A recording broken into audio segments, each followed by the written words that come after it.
Para jamaah, Bapak Ibu yang dirahmati oleh Allah, alhamdulillah pada kesempatan pagi ini kita masih diberikan kesehatan oleh Allah, masih diberikan kesempatan juga untuk melaksanakan ibadah kepadanya, sholat subuh berjamaah, kemudian dilanjutkan ngaji fikih.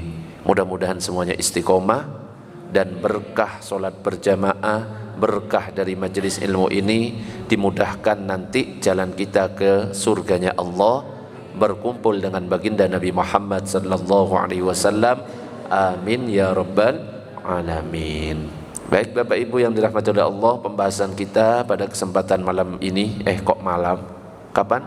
Pagi. Alhamdulillah gak ngantuk ya. Saya ngantuk ustadznya. Kesempatan pagi ini maksudnya adalah tentang syarat wajib sholat. Kira-kira sebelum saya bahas, masih ingat enggak ini pelajaran SD, syarat wajib sholat itu ada berapa? Mulai berpikir. Ada 5, itu rukun Islam. Atau 6 sekalian, itu rukun iman. Jadi syarat wajib sholat itu ada 1. 1 itu apa? 1 itu adalah mukallaf. Jadi syarat seseorang mendapatkan atau dikenakan kewajiban untuk melaksanakan sholat itu adalah jika seseorang itu sudah mukallaf. Dan dikatakan mukallaf jika memenuhi 4 kriteria. Yang mana 4 kriteria ini nanti yang akan kita bahas. Apa saja 4 itu? Yang pertama adalah balik, yang kedua adalah berakal, yang ketiga adalah sampai kepadanya dakwah Islam, dan yang kelima adalah selamat pendengaran atau penglihatan. Nah ini 4 ini yang akan kita bahas, dan ini juga penting bagi kita, apalagi bapak ibu yang sudah punya anak harus ngerti anaknya sudah balik atau tidak. Betul? Allahumma shalli ala sayyidina Muhammad. Yang pertama adalah tentang masalah balik.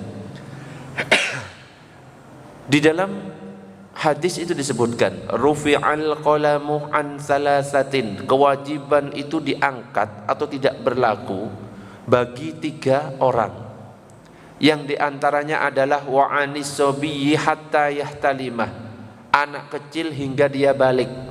Jadi kalau misalkan ada anak kecil yang mana anak kecil itu belum mencapai usia balik, maka dia itu tidak berlaku kewajiban, masih belum wajib sholat, meskipun kita wajib untuk mengajarinya.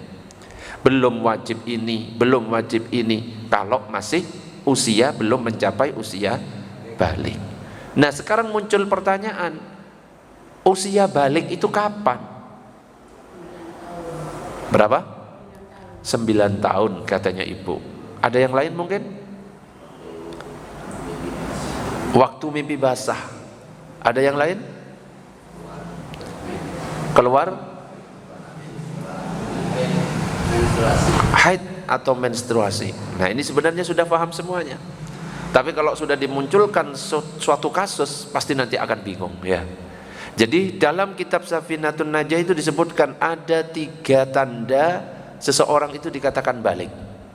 Yang pertama, tamamu khamsa asyrata sanatan fi dzakari wal unsa, telah sempurna berumur 15 tahun bagi laki-laki maupun perempuan. Maksudnya gimana? Kalau misalkan ada laki-laki ataupun perempuan, yang perempuan misalkan usia 9 tahun belum haid, usia 10, 11, 12, 13, 14, 15, 16, 17, 18, 19 gak haid, maka cara menentukan usia baliknya batas maksimalnya 15. Kalau sudah melewati 15 atau usianya 15, meskipun dia belum haid untuk perempuan atau untuk laki-laki belum mimpi basah, maka dinyatakan dia sudah balik. Bisa dipahami? Jadi kalau di sini ini jangan sampai ada yang ngaku-ngaku Ustadz saya belum balik. Nggak ada, nggak mungkin ya. Kenapa? Ustadz saya belum mimpi basah. Tidak ngaruh ya. Karena apa? Usia sudah 15 tahun ke atas. Jadi kalau ada laki-laki belum mimpi basah 15 tahun atau di atasnya, perempuan belum haid 15 tahun atau ke atasnya, tetap dinyatakan balik. Yang pertama. Yang kedua adalah wal ihtilamu fi dzakari wal unsa li tis'i sinin. Bermimpi atau mimpi basah baik laki-laki maupun perempuan karena usianya 9 tahun. Jadi kalau usia sudah 9 tahun dia mimpi basah, baik laki-laki ataupun perempuan, maka dinyatakan balik. Meskipun belum nyampe 15. Karena apa? Batas minimal dari usia balik adalah 9 tahun. Nah, yang ketiga ini disebutkan khusus perempuan, wal haidu fil unsa li tis'i sinin. Haid bagi perempuan karena usianya 9 tahun. Jadi kalau 9 tahun haid, maka dia balik. 10 tahun keluar darah, maka dinyatakan dia haid. Batas minimal haid juga usianya 9 tahun. Makanya muncul pertanyaan kadang-kadang, Ustadz, anak saya perempuan usianya 8 tahun keluar darah, Ustadz. Saya tanya ibu-ibu, karena ibu-ibu ini yang berpengalaman, dinyatakan haid atau tidak? Bingung. Masya Allah, kan ya. Saya tanya, ada anak perempuan usia 8 tahun keluar darah, haid atau enggak ibu-ibu? Kenapa kok haid? Karena keluar darah. Padahal di sini sudah ada tulisannya, wal haidu fil unsa li tis'i sinin. Haid bagi perempuan karena usianya berapa? Usianya minimal 9. Saya tanya sekali lagi, apakah ibu-ibu sudah paham? Ada anak perempuan usia 8 tahun keluar darah, haid atau tidak? Tidak. Kenapa? Karena usianya belum mencapai. Loh, itu darah apa? Darah penyakit. Jelas? Minimal 9 tahun. Saya tanya lagi, ada perempuan usia 7 tahun keluar darah, haid atau tidak? Tidak. Kenapa? Usianya belum mencapai 9 tahun. Sudah mulai paham? Sekali lagi, ada perempuan usia 11 tahun keluar darah, haid atau tidak? Belum tentu. Ditanya, Ustadz, darahnya keluar dari mana? Hidung? Bukan berarti. Namanya mimisan. Yang jelas. Kalau keluarnya di tempat keluarnya baru dinyatakan haid. Bisa dipahami sampai di sini? Jadi minimal usianya 9 tahun, maksimal berapa? 15 tahun. Nah, kalau masih belum usia balik, usia 7 tahun, anak-anak yang masih usia 7 tahun, 6 tahun, itu enggak dosa. Meskipun dia belum sholat, belum puasa, belum dan lain sebagainya kewajiban-kewajiban. Kenapa? Ya tadi disebutkan, anak kecil sampai dia balik tidak berlaku kewajiban itu. Tapi meskipun tidak berlaku kewajiban, ada kewajiban bagi orang tua. Orang tua wajib mengajari anaknya untuk sholat. Usia 7 tahun anaknya belum wajib sholat, tapi orang tua, ayo sholat, ayo sholat, ayo ke masjid, diajari. Jadi kalau sudah faham anak kita itu, misalkan usia 7 tahun sudah faham, oh kalau kayak gini boleh, oh kayak gini nggak boleh, oh kalau gini baik, oh kayak gini jelek, baru diperbolehkan ke masjid. Nggak sembarangan anak kecil usia 4 tahun wes disuruh ke masjid. Ada kan kadang-kadang kayak gitu, akhirnya lari-lari di depan jamaah. Dosa orang tuanya itu. Kenapa? Kalau belum mencapai usia 7 tahun belum disunnahkan ke masjid. Apakah lantas gak boleh Ustadz ke masjid? Boleh, dengan syarat orang tuanya mendampingi. Bukan malah silakan berangkat sendiri. Bukan, dibiarkan akhirnya lari-lari di depan jamaah. Yo, mic-nya imam ditarik-tarik, repot kalau kayak gitu. Ya, gak boleh. Ketika ditegur oleh takmirnya, marah-marah ke takmirnya, protes. Sing salah bukan takmir, sing salah siapa? Orang tuanya. Kalau belum usia 7 tahun boleh ke masjid dengan syarat didampingi. Kalau sudah paham, oh kalau di masjid gak boleh teriak-teriak, oh kalau di masjid gak boleh lari-lari, boleh, silakan. Jelas sampai di sini? Nabi bersabda, muru abna'akum bis sholati li sab'i sinin.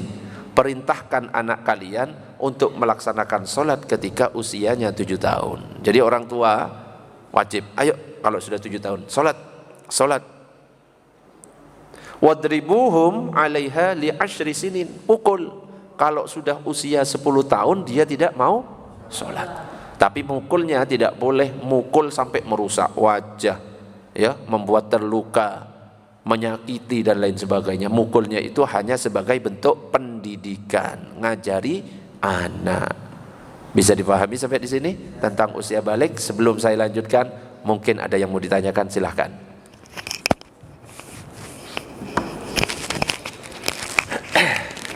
Monggo. Tidak ada? Oke, kita lanjut. Allahumma salli ala Sayyidina Muhammad.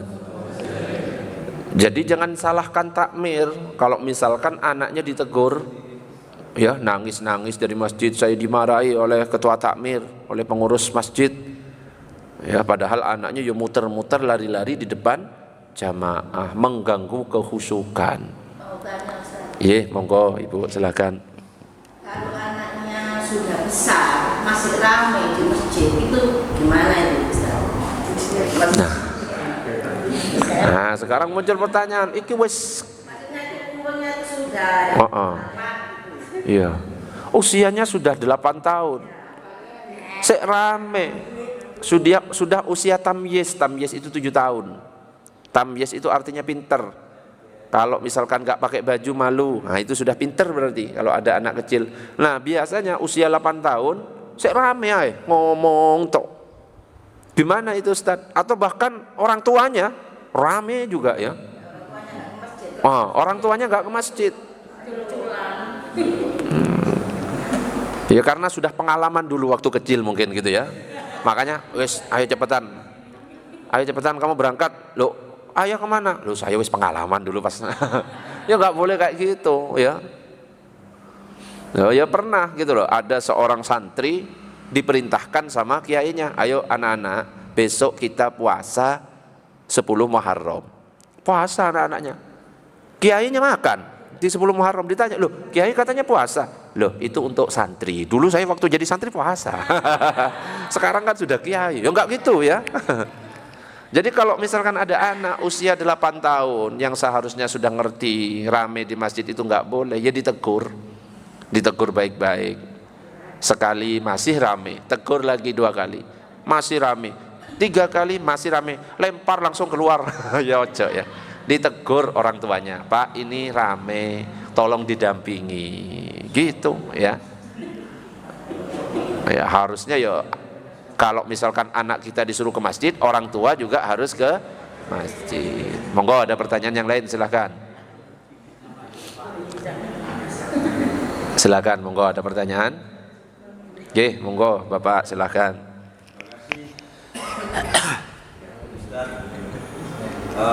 Bila ada perempuan atau laki-laki yang berusia 15 tapi dia sudah mimpi basah atau sudah keluar haid, termasuk balik atau belum? Pertanyaan bagus. Ada anak sudah mimpi basah, sudah keluar darah, usianya belum 15. Kira-kira usianya berapa Bapak? Misalnya? Kira-kira 8 tahun atau 9 tahun. Kira-kira 8 tahun atau 9 tahun. Jadi muncul 2 usia di sini. Ibu-ibu, bapak-bapak, dari ciri-ciri yang saya sampaikan kita jawab bersama. Ada anak perempuan keluar darah usia 8 tahun. Haid atau tidak? Tidak, karena batas minimal keluar darah itu umur 9 tahun. Belum, itu namanya darah penyakit. Nggih, Bapak? Kalau usianya 9 tahun Ustadz, darah haid atau bukan? Darah haid. Karena sudah mencapai usia minimal 9 tahun, ya. Usia 10 haid sudah. Usia 11 haid. Ya, tidak, batasnya bukan 15 tapi 9 kalau sudah keluar. Kecuali enggak keluar darah usia 9, 10, 11, 12, 13, 14 belum keluar darah, 15 belum keluar darah, 17, 19, umur 25 sih enggak keluar darah. Haid atau tidak? Kok haid? Balik atau tidak kalau seperti itu? Kenapa? Sudah usia 15 tahun ke atas. Monggo ada pertanyaan yang lain, silahkan. Jadi ukurannya usia ya? Usia, bukan keluar darahnya, Atau mimpi itu ya? bukan mimpinya. Kalau mimpinya, Ustadz, anak saya usia 7 tahun basah Ustadz, ngompol, ya, namanya. Ustadz, saya sendiri Ustadz, keluk basah Ustadz. Nah itu ya, bukan ngompol itu ya. Wallahu a'lam, yang ngerti ya orangnya sendiri. Monggo ada pertanyaan yang lain, silahkan sebelum dilanjutkan. Sudah? Allahumma shalli ala sayyidina Muhammad.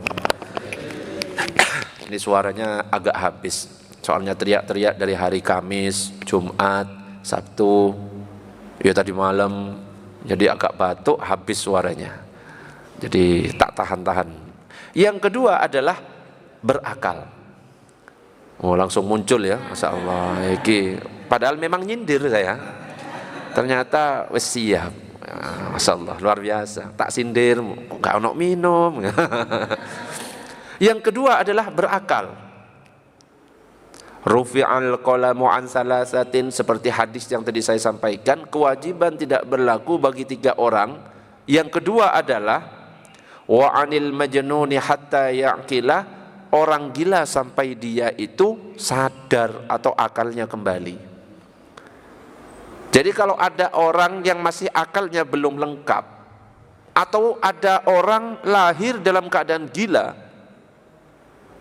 matinya dalam keadaan gila, maka orang itu tidak ada kewajiban untuk sholat. Kenapa? Dia tidak berakal, gak berlaku kewajiban itu. Bahkan kira-kira bapak-bapak, ibu-ibu, kalau misalkan ada orang lahir dalam keadaan gila, mati dalam keadaan gila, masuk surga atau neraka? Kayak malaikat aja wis ngerti. Surga apa neraka? Hah? Bingung. Yang bapak-bapak bingung. Yang ngawang antara surga neraka. Iki tempat mana lagi? Iki ngawang itu ya. Saya tanya, orang gila gak sholat dosa atau tidak? Tidak. Orang gila tiba-tiba nyuri barangnya orang, dosa atau tidak? Makanya kalau misalnya ada orang gila, curikan. Jangan ya. Orang gila melakukan maksiat, minum-minuman dan lain sebagainya, dosa atau tidak? Orang gila nggak dosa. Kenapa? Nggak paham apa-apa. Artinya kalau dia nggak berdosa, surga itu tempatnya orang yang tidak berdosa. Saya tanya sekali lagi, orang gila berarti masuk surga atau neraka? Nggak jadi ngawang-ngawang lagi, Pak. Kok isok ngawang-ngawang itu tempat di mana ya? Orang gila tempatnya di surga. Makanya ini strategi terbaik untuk bapak-bapak pengen masuk surga. Bu-ibu pengen masuk surga, salah satunya adalah menjadi orang. Siap? Ya jangan, ya nggak enak jadi orang gila itu. Meskipun nampak hina, kalau kita lewat ada orang gila, kotor, tapi itu mulia di sisi Allah. Kenapa? Nggak ada dosanya, masuk surga. Ustadz, kalau gilanya gila harta, ya nggak bisa. Gila akalnya, gila wanita, nggak bisa. Gila akalnya, dan gilanya itu dari lahir sampai mati.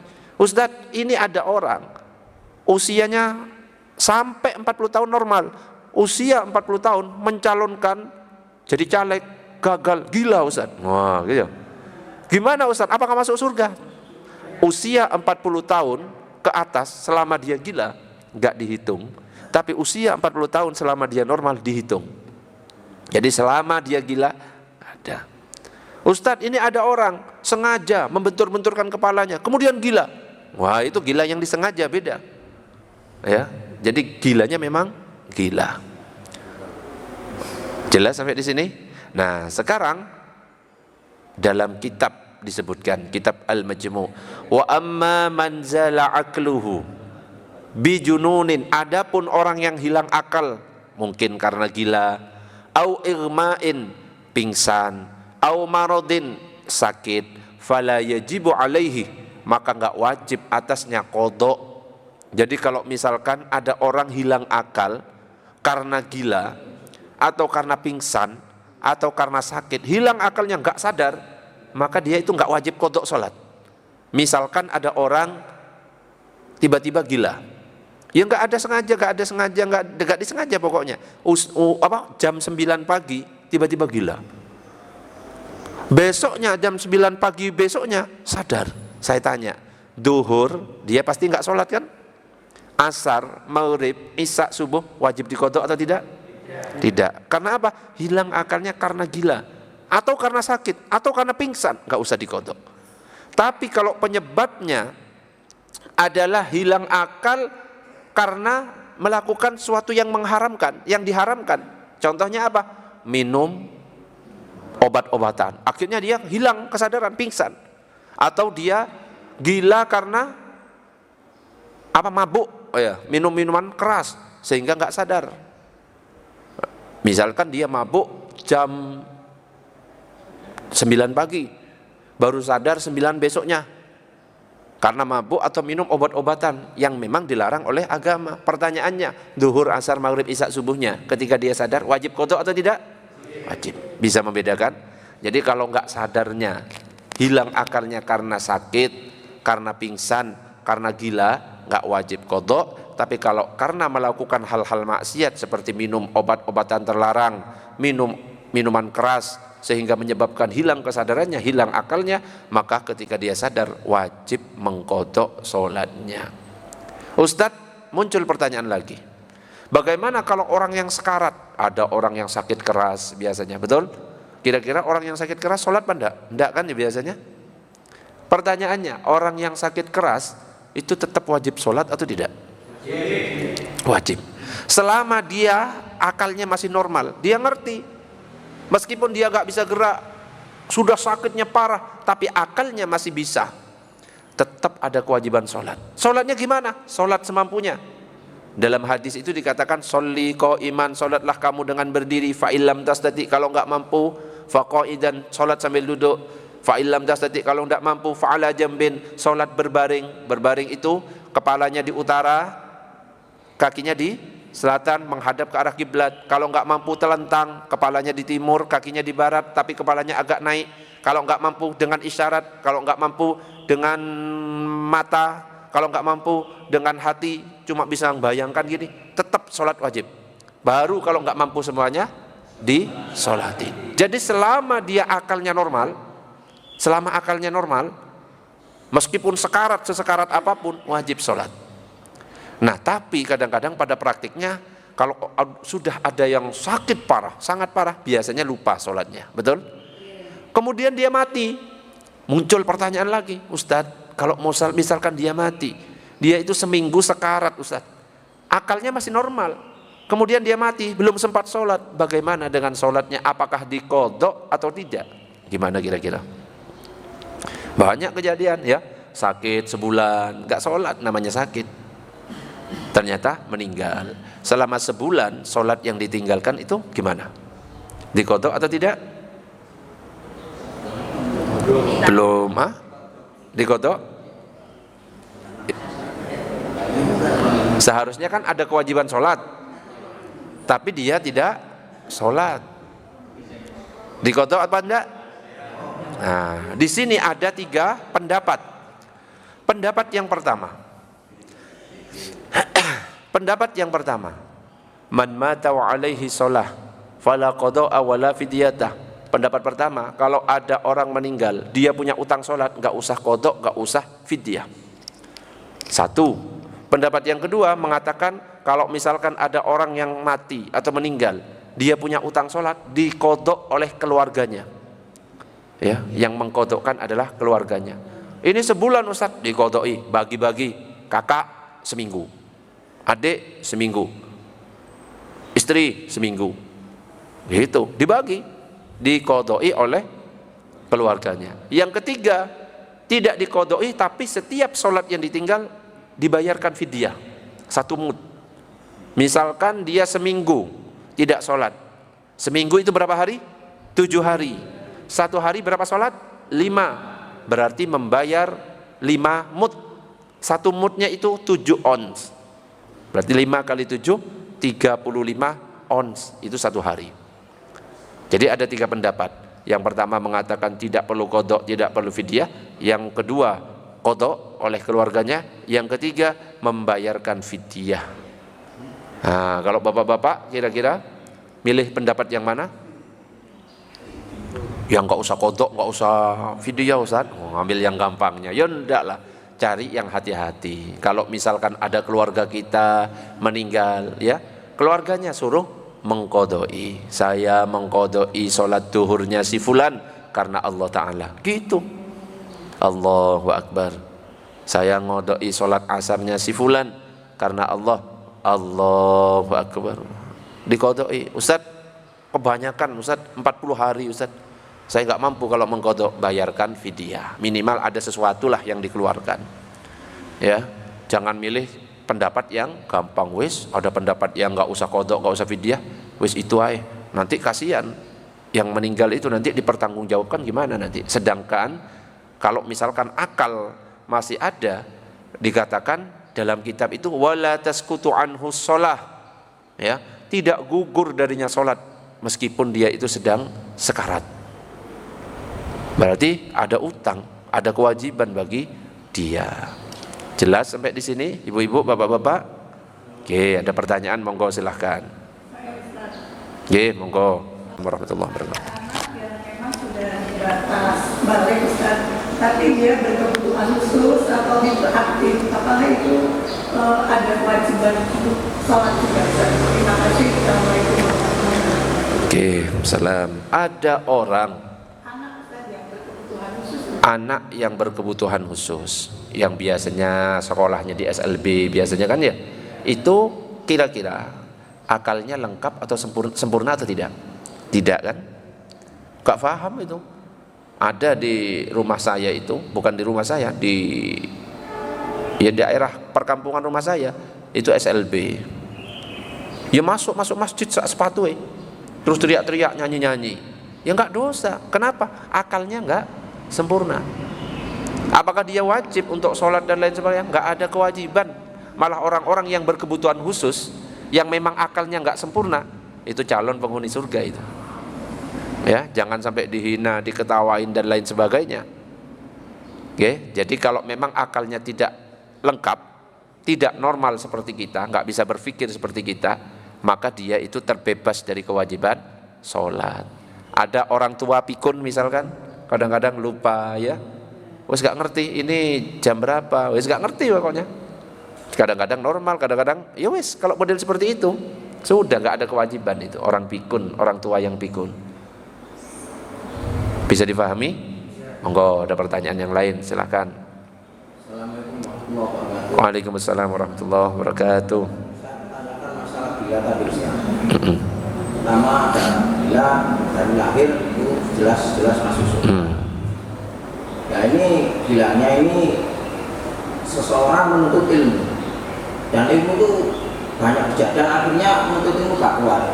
Di pertengahan menuntut ilmu itu akhirnya gila. Nah ini gila ini sebagai untuk menuntut ilmu itu gak kuat atau gimana? Iya. Jadi ada orang nuntut ilmu gak kuat, kemudian gila. Kalau menuntut ilmu itu contohnya apa? Seperti kita ini menuntut ilmu. Kira-kira kalau misalkan nuntut ilmu ngaji setiap subuh membuat gila ya? Enggak. Yang membuat gila biasanya ada amalan-amalan. Baca kalimat ini 5.000 ya gitu ya. Baca surat Yasin sebelum tidur 1.000. Ya enggak tidur ya. Baca surat Yasin nanti bisa terbang. Enggak kuat. Gila. Apakah itu terbebas? Selama gilanya terbebas, tapi selama dia normal tetap dihitung, nanti dihisap oleh Allah. Ya, usia 40 tahun gila. Ya sudah, yang selama gila dia itu enggak ada kewajiban selama dia gila. Tapi waktu usia normal, mungkin usia balik sampai usia 40 tahunnya sebelum dia gila, nanti itu yang akan dipertanggungjawabkan. Gitu. Monggo, ada pertanyaan yang lain? Silakan. Ada? Lanjut. Allahumma shalli ala sayyidina Muhammad. Berikutnya adalah kriteria yang ketiga, sampai kepadanya dakwah Islam. Jadi kalau misalkan ada orang yang hidup di pedalaman, yang biasanya pakai baju koteka, tahu koteka? Telanjang, cuma itunya tok yang ditutupi. Ada kan? Pedalaman yang kayaknya nggak ngerti agama, nggak ada ustadz yang berdakwah kepada mereka, dan memang nggak ada yang berdakwah, dia nggak kenal Islam, maka orang yang seperti itu nggak ada kewajiban untuk sholat. Faham maksudnya? Hidup di pedalaman, memang nggak ada ustadz yang berdakwah di situ, nggak ada yang berani ke situ, jadinya nggak kenal agama, nggak kenal ini, sehingga bajunya ya gitu, telanjang dan lain sebagainya, kadang-kadang berzina, kadang-kadang nyuri, karena memang nggak ngerti. Nah, orang yang seperti itu juga termasuk orang yang selamat. Dalam Al-Quran itu dikatakan, wa ma kunna mu'azzibina hatta nab'atsa rasula, dan kami tidak akan mengazab, tidak akan mensiksa sebelum kami mengutus seorang rasul. Begitu juga bapak dan ibu Nabi. Kalau kita lihat viral di YouTube, bapak ibu Nabi semuanya masuk neraka, betul? Kalau kita lihat di YouTube, makanya kalau ngaji jangan ngaji di YouTube. Coba bayangkan, bapak Nabi dibilang masuk neraka, ibu Nabi dibilang masuk neraka. Padahal saat bapak dan ibu Nabi masih hidup, ada Rasul apa enggak waktu itu? Belum lahir. Bahkan bapak Nabi namanya siapa? Abdullah. Ibu Nabi namanya siapa? Aminah. Bapak Nabi ketika meninggal, Nabi masih ada di dalam kandungan. Ibu Nabi ketika meninggal, usia Nabi berapa tahun meninggal? Belum ada utusan di situ. Dan jarak Nabi Isa ke Nabi Muhammad itu 500-an tahun. Bayangkan, nggak ada utusan, kosong pada waktu itu. Nah, itu dikenal sebagai ahli fatrah, masa kekosongan, nggak ada nabi, nggak ada rasul pada waktu itu. Makanya orang yang berada di masa fatrah seperti itu termasuk orang yang selamat, nggak disiksa.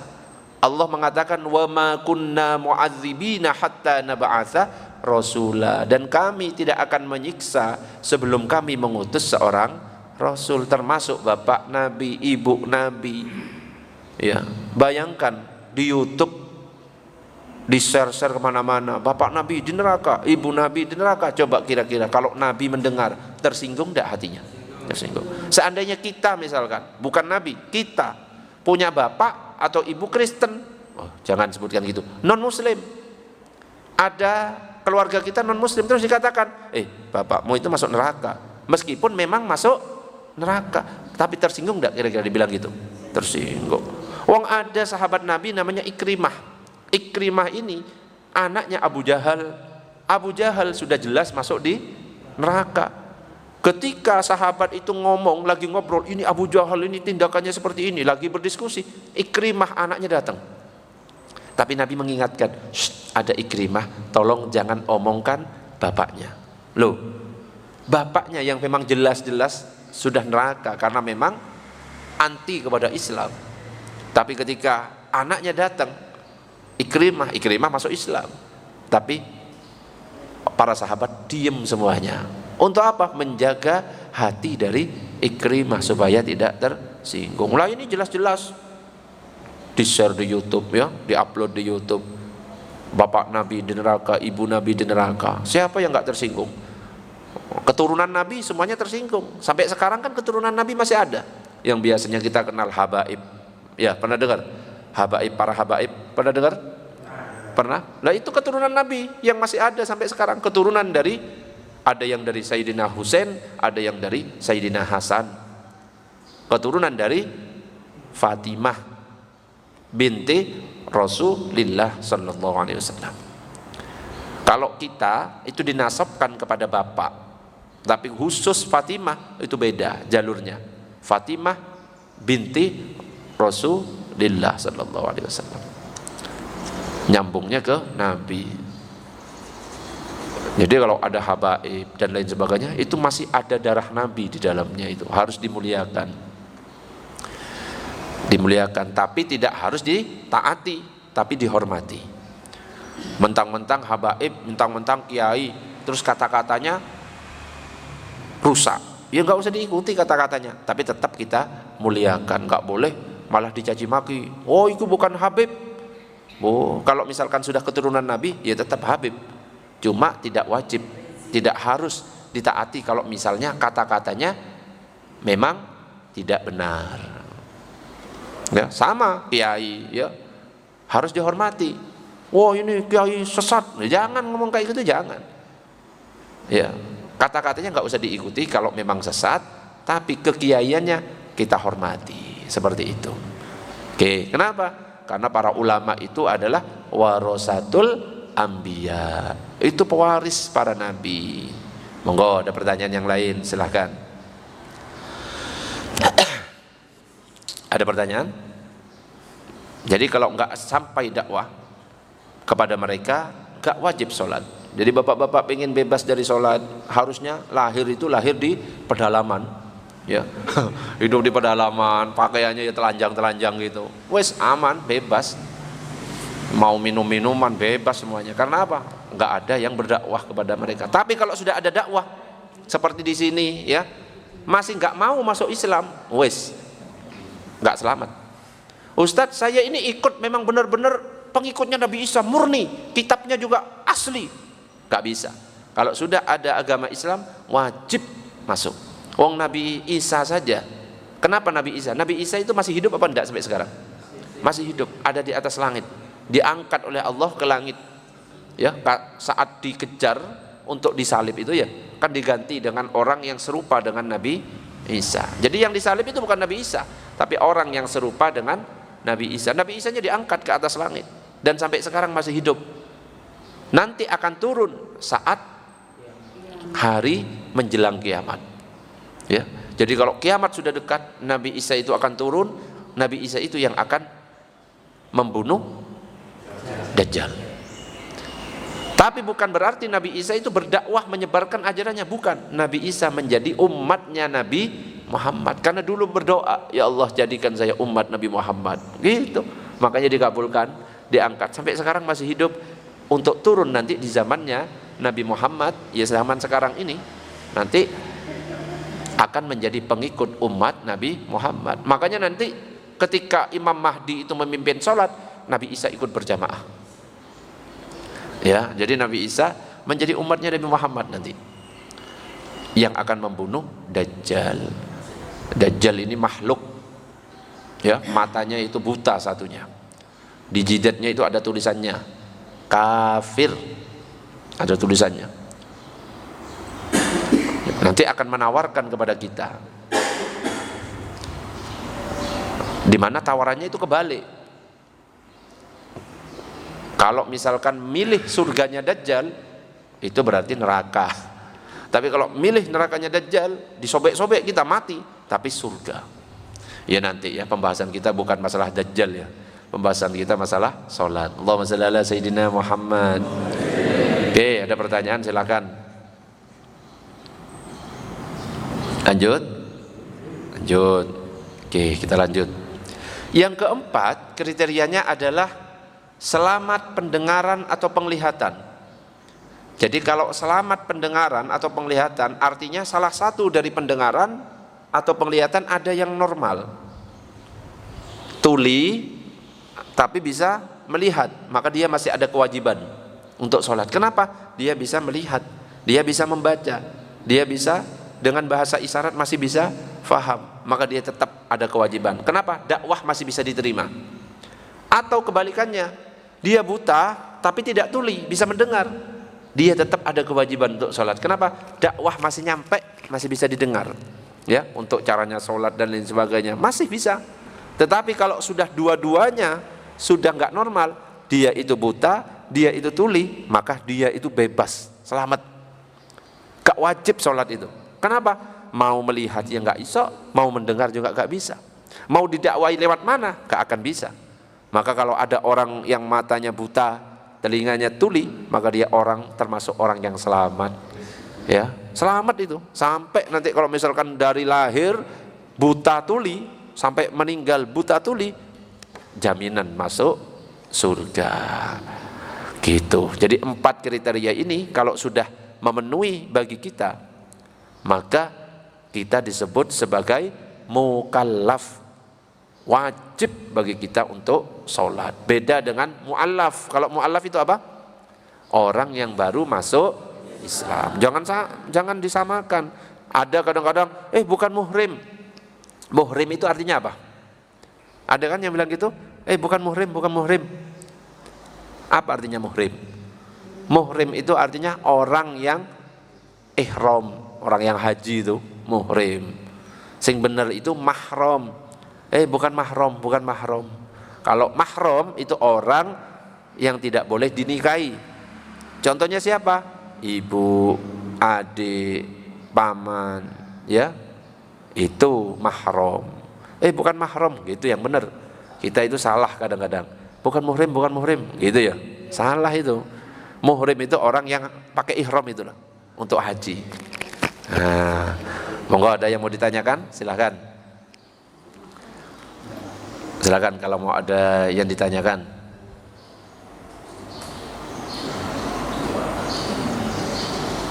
Loh, gak ada. Lanjut? Oke, lanjut. Terakhir berarti. Pertanyaannya adalah, Ustadz, bagaimana kalau misalkan ada anak kecil menjadi imam sholat? Apakah boleh? Boleh enggak kira-kira? Anak kecil belum balik, usia 8 tahun menjadi imam, boleh atau tidak? Katanya siapa tidak? Boleh atau tidak? Anak kecil, dia hafalannya bagus, bacaan Qur'annya bagus, ngerti tentang tata cara sholat, jadi imam. Boleh enggak? Oke, kita lihat sekarang. Anak kecil menjadi imam. Qala Syafi'i, berkata Imam Syafi'i rahimahullahu ta'ala, "Idza ammal ghulamu alladzi lam yablugh." Apabila ada anak kecil yang belum balik, dia menjadi imam. Alladzi yaqilus shalah, dia itu mengerti tentang salat. Wa yaqra'ur rijalah al-balighina, dia juga tahu bacaan-bacaan mengimami orang-orang yang telah dewasa. Fa idza aqamas shalah ajza'athum, apabila dia menjadi imam salat maka boleh. Jadi anak kecil yang belum balik, dengan syarat dia itu bacaannya bagus, ngerti hukum-hukum salat. Kalau caranya salat seperti ini, caranya rukuk yang benar seperti ini, kalau yang gini membatalkan, ngerti seperti itu, maka anak kecil yang seperti itu boleh dijadikan imam.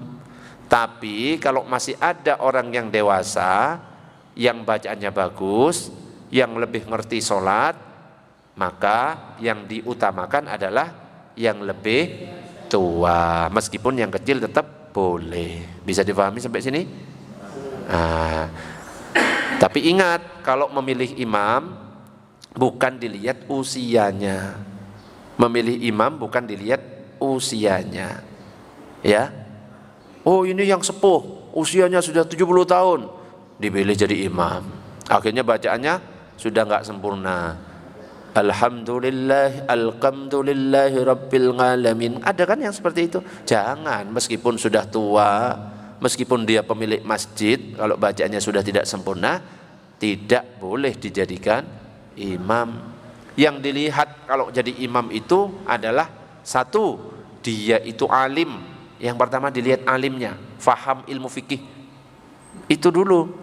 Baru kalau misalkan ada dua orang, ini ustadz sama ustadz, dia ini sama-sama alim, sama-sama pinter masalah fikihnya, baru dilihat bacaannya yang paling bagus siapa. Oh, ini sama-sama hafal Quran ustadz, bacaannya dua-duanya sama-sama bagus. Dilihat lagi siapa yang pertama kali tinggal di situ. Oh, ini sama ustadz, beli rumahnya tahunnya sama, tinggalnya jamnya sama. Cari yang lebih tua siapa. Oh, umurnya sama ustadz, lahirnya bareng di rumah sakit yang sama. Wis aneh-aneh ya. Jamnya sama, detiknya sama, namanya sama. Ya misalkan ya, ekstrimnya seperti itu. Pilih yang hijrah pertama kali, yang pertama taubat pertama kali ya, yang hijrah pertama kali ya, yang lebih tawadhu dan lain sebagainya, yang lebih semangat dalam Islam. Pilih. Iki sama ustadz, hijrahnya sama, tawadhunya sama, semangatnya sama untuk beragama. Pilih yang paling sabar ya.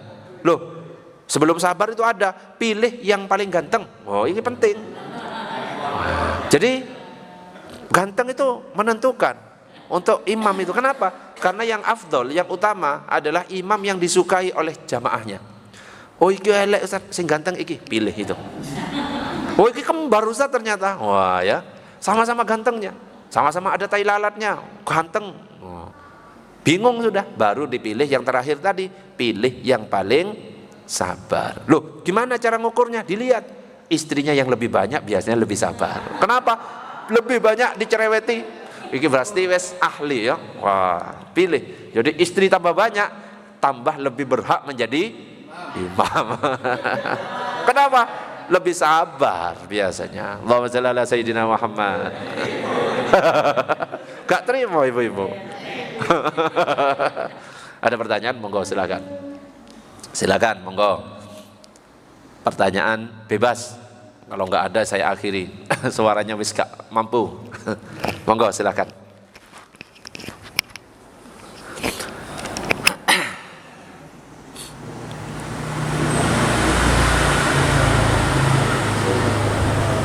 Ada yang mau ditanyakan, ibu-ibu? Kok sudah jelas semuanya? Bapak-bapak, silakan.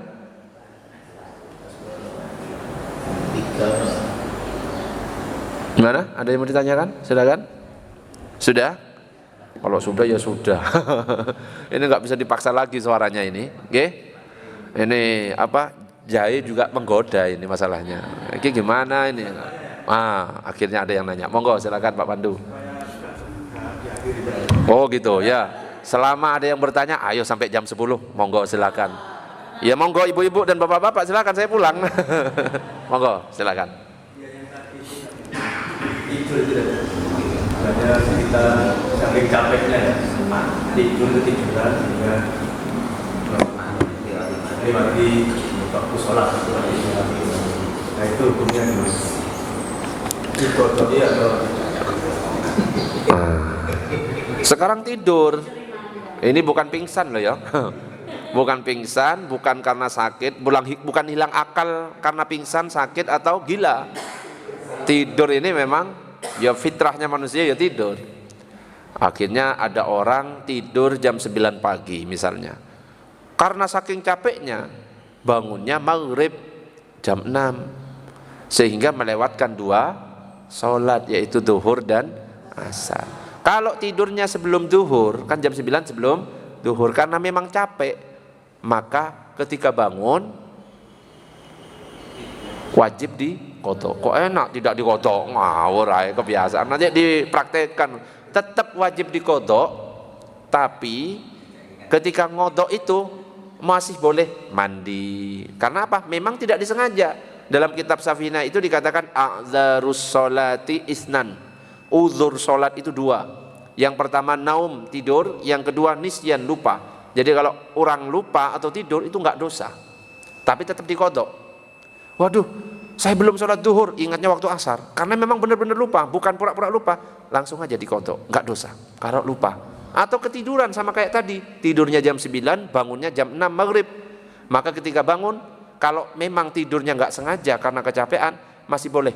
Mau mandi dulu boleh, ngopi-ngopi dulu boleh, ngerokok dihabiskan ngerokoknya masih boleh, baru sholat maghrib, baru sholat qadha boleh.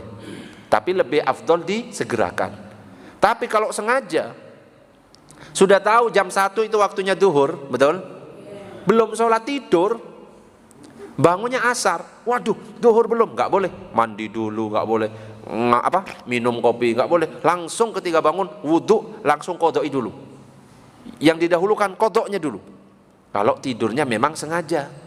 Kalau nggak sengaja, boleh kodoknya didahulukan, boleh kodoknya diakhirkan. Tapi lebih afdol sholat yang awal diawalkan.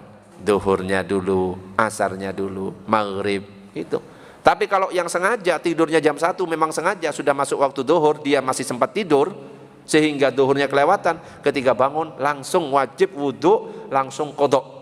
Nggak boleh ditunda-tunda. Ustadz, asar sudah berjamaah, meskipun ada sholat berjamaah, kodoknya harus didahulukan. Yang wajib harus didahulukan, baru sholat asar. Ya, gitu.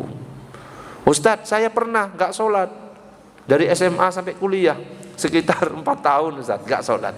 Gimana itu Ustadz? Apakah sudah ada pemutihan? Ya nggak ada. Ngawur kayak SIM STNK. Oh, kayak pajak nggak ada. Gak ada pemutihan. Sekarang sudah tobat Ustaz, gimana? Namanya tobat, satu, tidak mengulangi lagi, merasa menyesal, dan sebagai bentuk pertobatannya diqodho. Kalau kita punya utang kepada manusia wajib dibayar, apalagi hutangnya kepada Allah, qodho. Semuanya Ustaz 4 tahun? Iya semuanya. Gimana Ustaz? Kalau dalam kitab Fathul Mu'in, malah kita itu ini agak kenceng, agak keras. Kalau kitab Fathul Mu'in mengatakan selama qodhonya belum selesai, dilarang sholat sunnah, karena harus mendahulukan sholat wajib, yaitu qodho itu. Tapi ada pendapat yang lebih ringan, boleh sholat sunnah, ngodoknya boleh dicicil. Caranya gimana? Ketika sholat duhur, sholatnya 2 kali, sholat asar, sholatnya 2 kali. Ya selama 4 tahun. Ustadz belum 4 tahun meninggal orang itu, karena sudah ada niat untuk mengkodok, insya Allah Allah sudah mengampuni. Gitu. Monggo ada pertanyaan yang lain silakan. Ya monggo Abah. Biasanya orang tuh memilih enaknya. Jadi agama menganjurkan qodho itu sudah diperbolehkan, dan akhirnya kebanyakan manusia itu berkelanjutan. Artinya setiap sholat itu enggak sepertinya tiduran sampai berkelanjutan tiap Terus sampai lewat waktu gitu ya, kodok lagi gitu. enggak sholat kan ada qodho. Ada kodok ya. Nanti ada yang bilang kan ada kata, ada buaya, wis lengkap wis. Padahal dia belum baca mungkin. Wailul lil musallin alladzina hum an salatihim sahun. Ceraka, neraka wel bagi yang sholat, bagi yang melalaikannya. Itu termasuk orang yang melalaikan, calon penghuni neraka wel. Gak bisa digampangkan ngodok-ngodok gitu. Tetap itu ya. Orang itu masuk surga, ada yang masih mampir dulu ke dalam neraka, ada yang langsung bi ghairi hisab, tanpa hisab langsung masuk surga. Salah satunya apa? Orang yang menjaga sholat, sholatnya benar-benar dijaga, tepat waktu, ya, syarat rukunnya terjaga. Itu orang yang masuk surga dengan tanpa hisab. Ada orang yang masuk surga tapi masih mampir, salah satunya orang itu, yang menggampangkan, ya, wailul lil musallin, sik mampir ke neraka wail. Mampirnya bukan sehari 2 hari, ribuan tahun. Bayangkan wis kering, gosong, kembali lagi bentuknya kering, gosong, sampai benar-benar terbayar semuanya dosa-dosanya itu.